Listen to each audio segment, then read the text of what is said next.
Bienvenue sur CamNews 24 et c'est l'instant consacré à l'actualité mondiale à travers international. Ghislain Cougan est toujours présent pour que nous décryptions et commentions l'actualité de la semaine. Merci d'avoir accepté l'invitation de International. Vous l'avez indiqué, bien évidemment, je suis présent.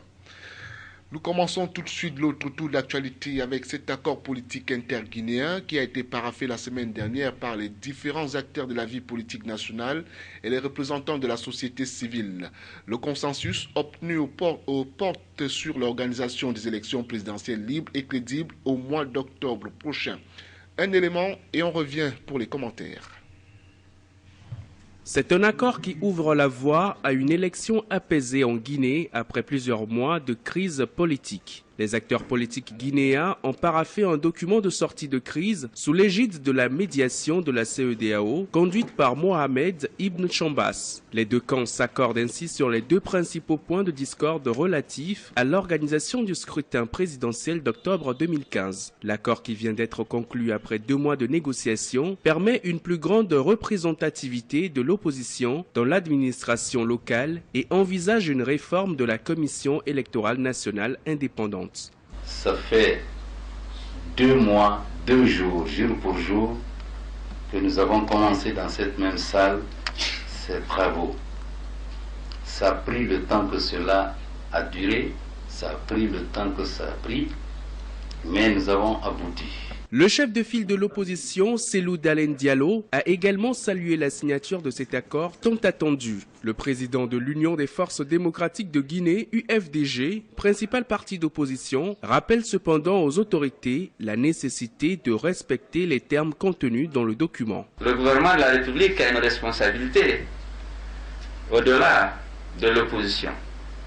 C'est à lui de veiller à ce que ce que nous avons trouvé comme accord soit appliqué et que ne passe pas à la prochaine réunion à expliquer pourquoi ce que nous avions ensemble décidé par consensus n'a pas été appliqué. Pour des analystes, le respect des différents points de cet accord relève de la responsabilité des deux camps. Plusieurs accords ont en effet été signés par le passé, mais les deux parties se sont souvent accusées de les avoir violés.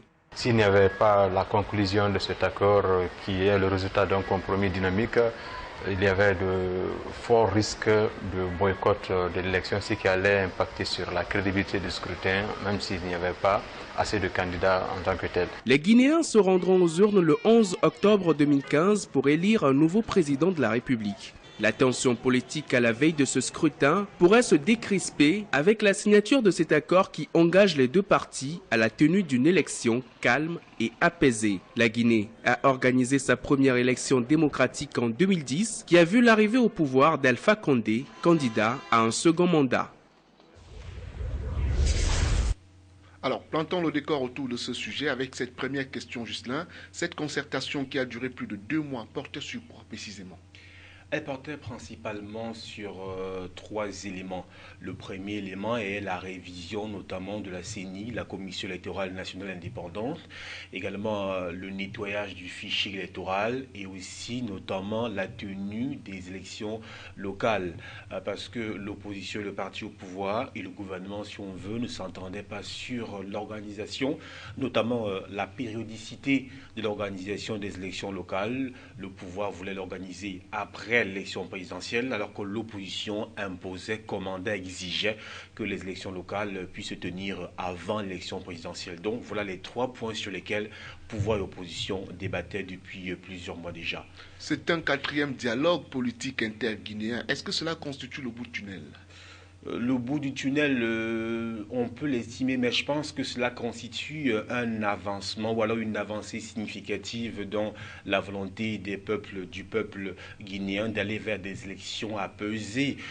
J'ai très souvent fait comprendre sur ce plateau qu'en matière de politique, si vous voulez, le consensus et le compromis sont des conditions ou alors des initiatives incontournables. Voilà qu'aujourd'hui on a le sentiment, avec ce qui s'est passé, avec ce blocus finalement qui a été levé et qui permet d'appréhender l'avenir avec beaucoup plus de certitude, beaucoup plus de calme. Maintenant, comme on l'a indiqué dans votre reportage, il convient à chaque partie prenante de faire ce ce qu'elle a à faire pour qu'on n'arrive pas au bain de sang, à l'escalade de la violence. Alors pourquoi l'opposition doute-t-elle encore de la volonté du camp d'en face d'appliquer ces conclusions? C'est d'autant plus que de l'autre côté, il y a un opposant, ancien président, qui est en exil jusque-là, et puis il sera aussi candidat et qui a même d'ailleurs signé des accords avec un parti d'opposition de ce côté-là. Le parti de Cellou Dalein Diallo. Voilà. Pourquoi est-ce que l'opposition doute de la volonté du pouvoir en place d'appliquer de manière intégrale les termes de l'accord qui a été signé? Parce que ce n'est pas la première fois qu'on arrive justement à un consensus ou à un compromis. On espère simplement que cette fois-ci sera la bonne parce que on a vraiment piétiné, on a pris du temps et on n'a pas le choix. Pourquoi? Parce que l'élection présidentielle ne peut pas être reportée ou alors ne peut plus être reportée puisque la date est connue pour le 11 octobre prochain.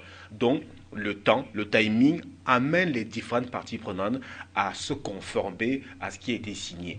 Maintenant, quand vous évoquez Moussa Dadis Camara, qui a essayé, qui a tenté de revenir en Guinée, mais qui a été bloqué d'ailleurs, qui est reparti au Burkina Faso, à Ouagadougou, précisément, où il est installé.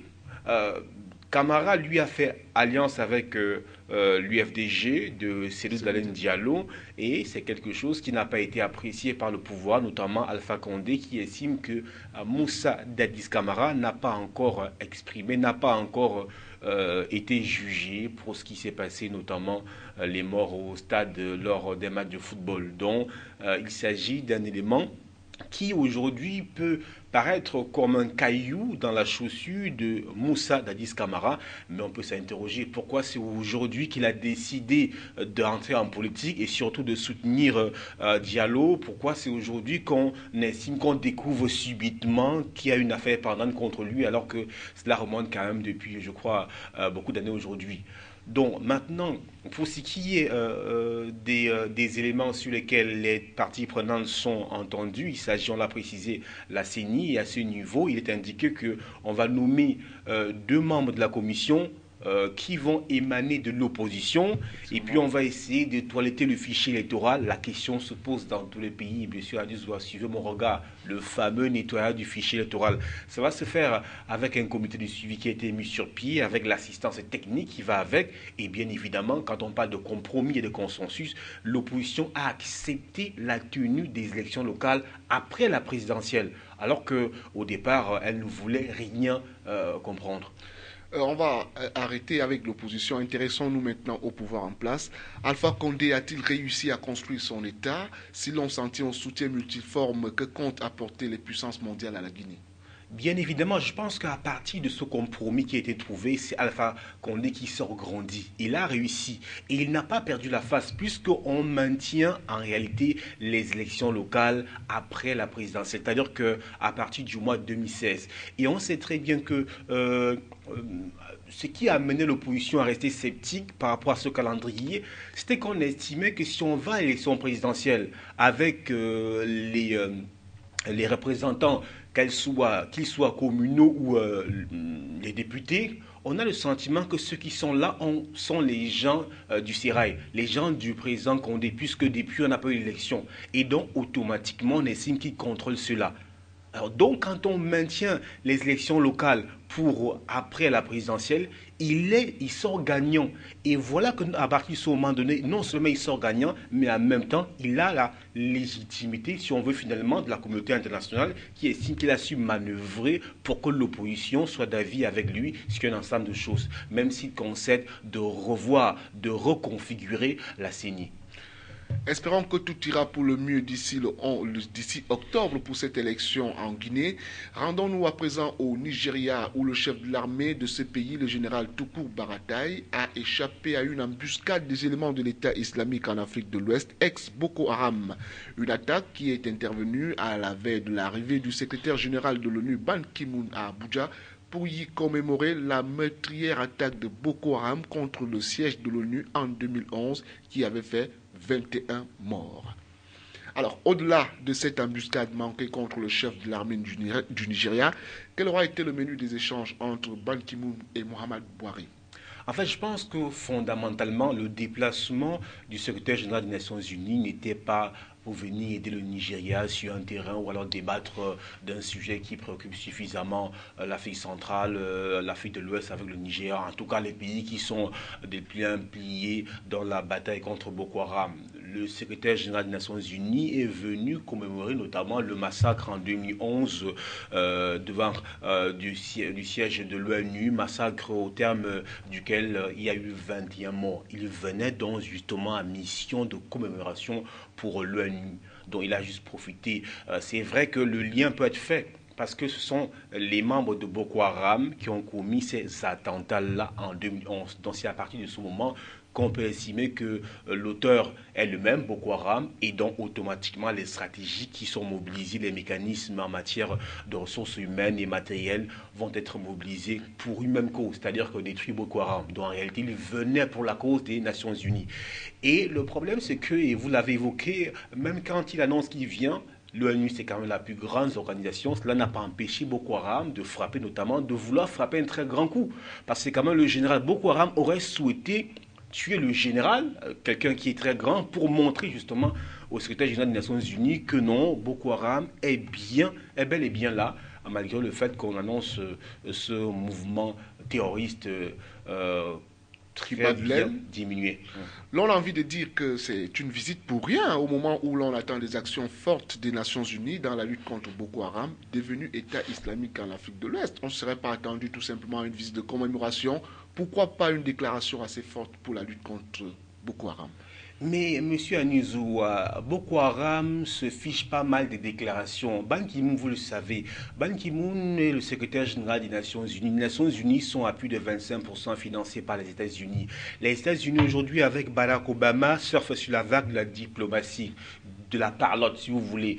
Il n'y a plus une Amérique dure comme du temps de George Walker Bush, le frère Bush. Avec Barack Obama, c'est une Amérique qui préfère discuter, débattre, tourner en rond, si vous voulez, en matière de sécurité. Les États-Unis, avec Barack Obama, ne sont plus le garant de la sécurité mondiale en matière d'intervention. Que dis-je d'interventionnisme?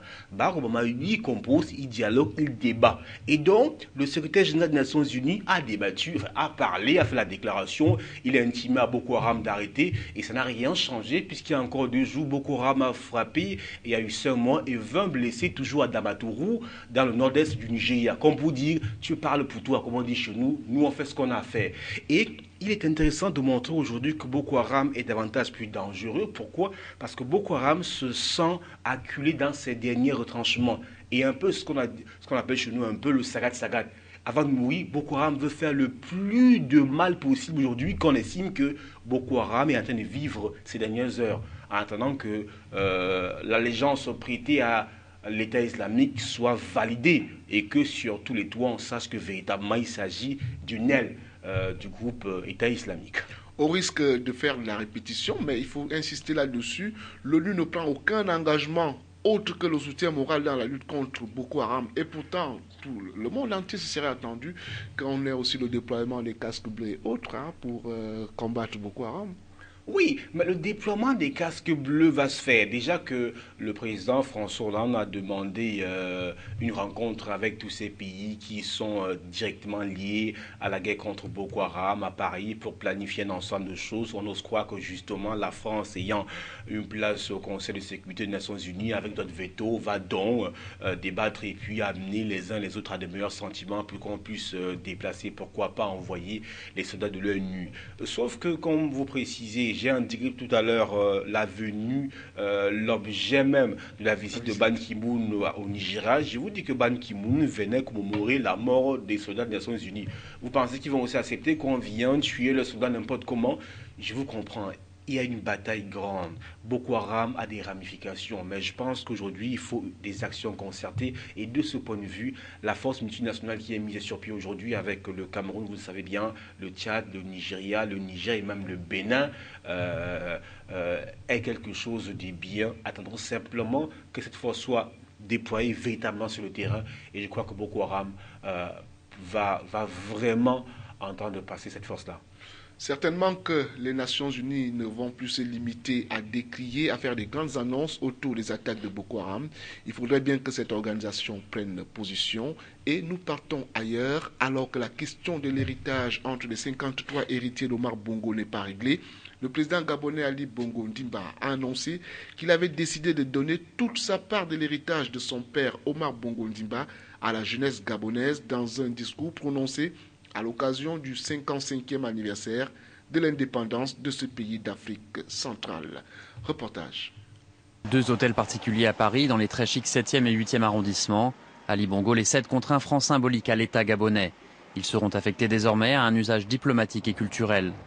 Et une propriété familiale située à Libreville servira à l'implantation d'une université.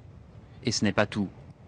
J'ai décidé que ma part d'héritage sera partagée avec toute la jeunesse gabonaise. Cela veut concrètement dire que tous les revenus tirés de ma part d'héritage, qui me revient, seront versés à une fondation pour la jeunesse et l'éducation. L'annonce intervient alors que depuis 7 ans, 2 juges parisiens travaillent sur le dossier dit des biens mal acquis. Ils enquêtent sur le très important patrimoine, notamment immobilier, de 3 anciens présidents africains, dont Omar Bongo. Pour le porte-parole de la présidence gabonaise, la décision d'Ali Bongo pourrait changer la donne. En tout état de cause, si tant que ça a été mal acquis, c'est que ça appartiendrait donc à l'État gabonais. Et le chef de l'État gabonais décide de céder cela à l'État gabonais. Le problème devrait être clos à ce niveau. À 1 an de la présidentielle, l'avocat de Transparency International France, très impliqué dans le dossier des biens mal acquis, reste lui sceptique. Cette déclaration, facialement, peut être considérée comme un premier geste. Néanmoins, il faut rester extrêmement prudent. Il y a un calendrier politique au Gabon que chacun connaît. Il y a un calendrier judiciaire en France. Il y a une procédure qui avance et qui est susceptible d'aboutir à un certain nombre de mises en cause de personnes très proches du président gabonais actuel.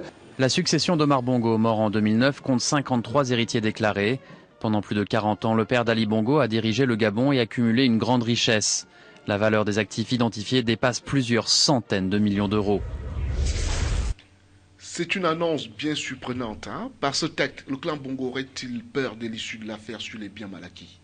Non, je ne pense pas. Ce que vous dites est pertinent. Vous avez dit vous-même qu'il s'agit d'une annonce surprenante. Pourquoi elle est surprenante?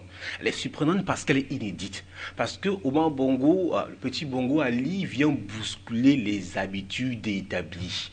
On a le sentiment aujourd'hui que l'héritage appartient aux fils des présidents, à leur descendance, et que l'héritage n'appartient qu'à eux et à eux seuls. Maintenant, voilà un président qui arrive au pouvoir, qui dit « je vais faire autrement ». C'est quoi faire autrement? Je vais partager ma part d'héritage avec la jeunesse, avec le peuple gabonais. Et ça surprend les autres. Et vous allez écouter tous les discours qui vont avec. Les interprétations vont bon train. C'est normal. J'écoute tout à l'heure dans votre reportage, M. Anizoa, je suis estomaqué. J'écoute l'avocat de Transparency International qui dit qu'il y a un calendrier politique au Gabon et un calendrier judiciaire en France. Un calendrier politique, j'ai bien écouté, un calendrier politique. Et on parle du Gabon. Le Gabon, me semble-t-il, est situé en Afrique centrale, en Afrique.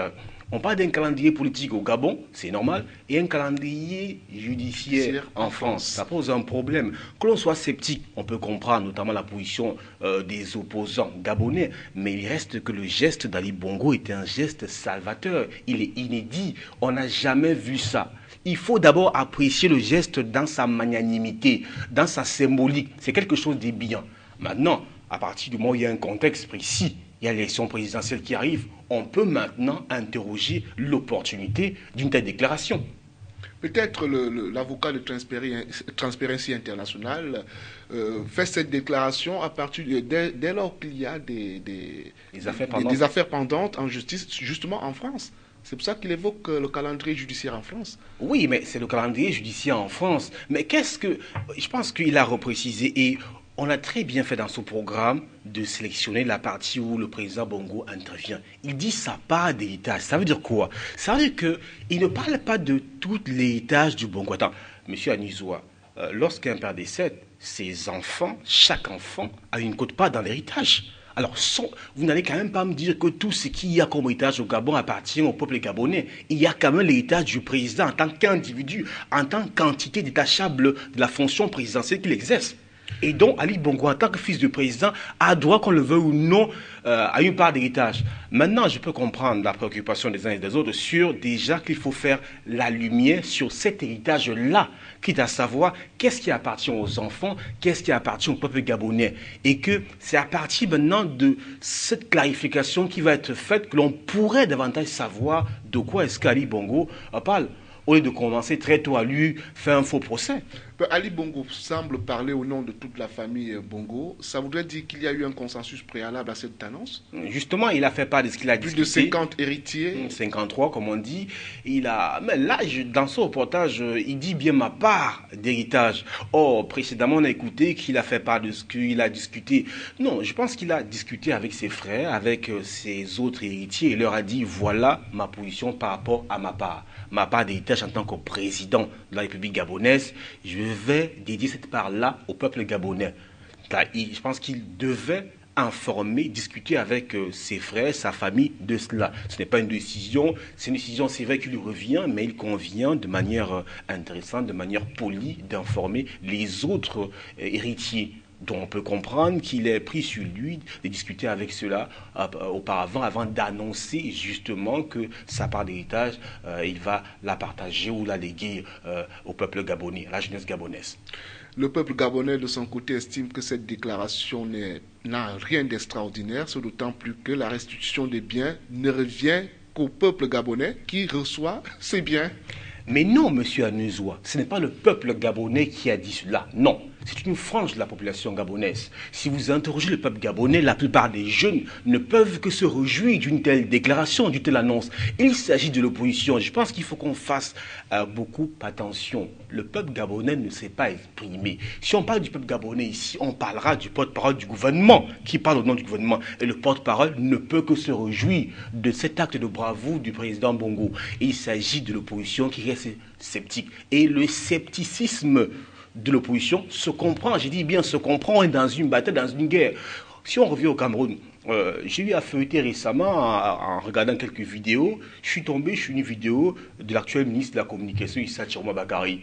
Et dans cette vidéo, on écoutait comment le ministre de la Communication parlait, quand il n'était pas encore au gouvernement, il parlait du pouvoir, du président au pouvoir. Croyez-moi, il y avait des mots très durs. Il a reconnu, en faisant part de ce qu'il s'agit de la politique. Et à ce moment donné, il était d'un bord politique, il parlait au nom d'un bord précis. C'est pour dire que la politique, c'est factuel, c'est factice, c'est cynique, c'est tout ce qui va avec. Alors, l'élection présidentielle au Gabon est prévue pour quand?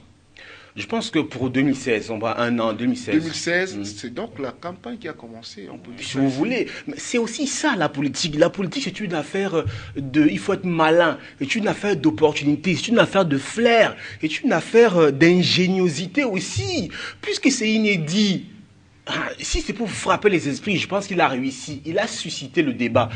Qu'on le veuille ou non, il a même quelque peu déplacé le débat. Je pense que l'opposition gagnerait à rester lucide, à ne pas le suivre sur ce terrain-là, à aller commencer à apporter des jugements contre lui. Et c'est un terrain qui glisse, croyez-moi. Il n'y a pas beaucoup d'arguments à trouver pour contrecarrer Ali Bongo à travers une telle démarche. Ça va difficile. Il a toute la jeunesse gabonaise derrière lui en ce moment, à travers cette déclaration. Et il représente lui-même, à partir de son âge, contrairement à ce qu'on voit partout, il est, si on le veut ou non, le porte-étendard d'une jeunesse qui peut prendre le pouvoir. Lui et le jeune président Kabila qui a 44 ans. Voilà. On va partir de l'Afrique. Allons maintenant en Asie. La Corée du Nord et la Corée du Sud sont en discussion depuis quelques jours pour trouver une issue acceptable à la crise qui a placé la péninsule au bord d'un conflit armé. La genèse de cette nouvelle crise dans cet élément. Regain de tension en Corée.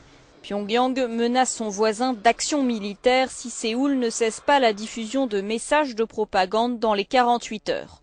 Depuis 10 jours, des haut-parleurs géants retransmettent à la frontière des bulletins d'information sur le régime de Kim Jong-un pour démoraliser les soldats nord-coréens.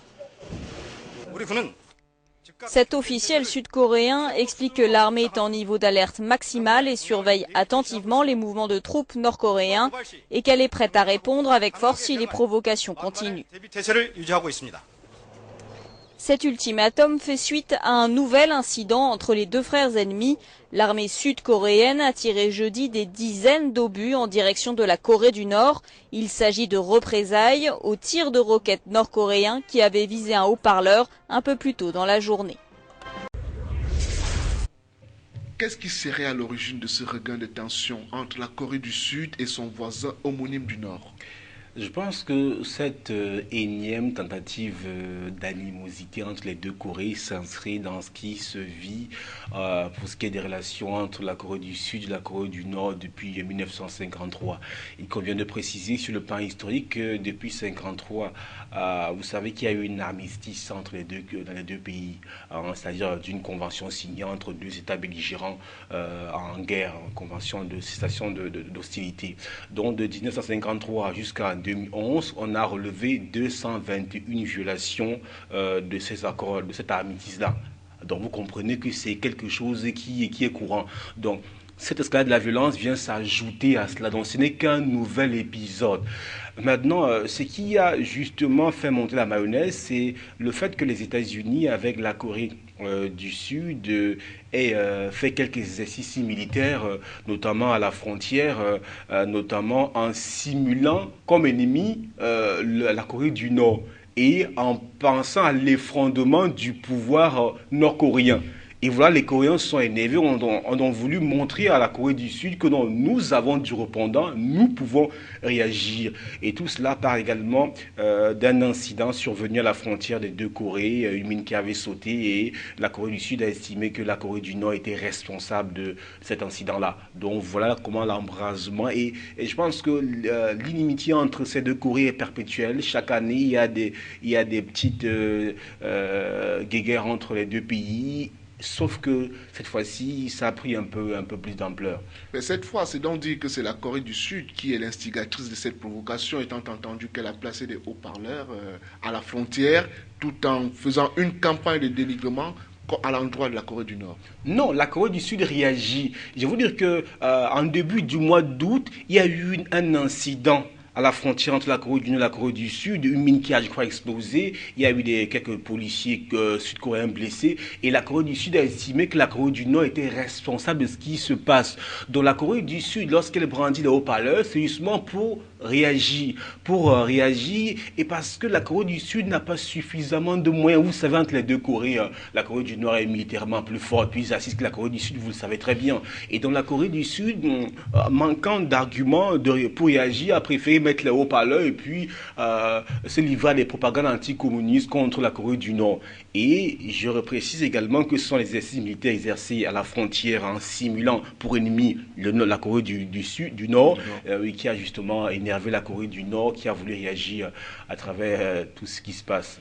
Alors les négociations ont commencé. Que peut-on actuellement attendre de ces négociations qui sont en cours? Les négociations ont abouti finalement à un accord, parce que c'est quand même curieux et c'est peut-être même historique, parce que la Corée du Nord a exprimé tous ses regrets à la Corée du Sud, dont une façon de reconnaître une responsabilité dans l'incident qui s'est produit notamment à la frontière, et la Corée du Sud notamment va enlever ses haut-parleurs et ne va plus continuer à se Il n'y aura plus la fête autour au niveau de la frontière. Donc je pense que c'est toujours comme ça, il y a une Corée qui intimide une autre. On sait très bien que derrière ces deux Corées, la Corée du Sud et la Corée du Nord, il y a deux grandes puissances. Vous savez que la Corée du Sud est chapeautée par les États-Unis et la Corée du Nord par la Chine. Donc vous voyez, il s'agit de deux singletons qui se battent, et vous avez deux géants qui sont derrière et qui les pilotent.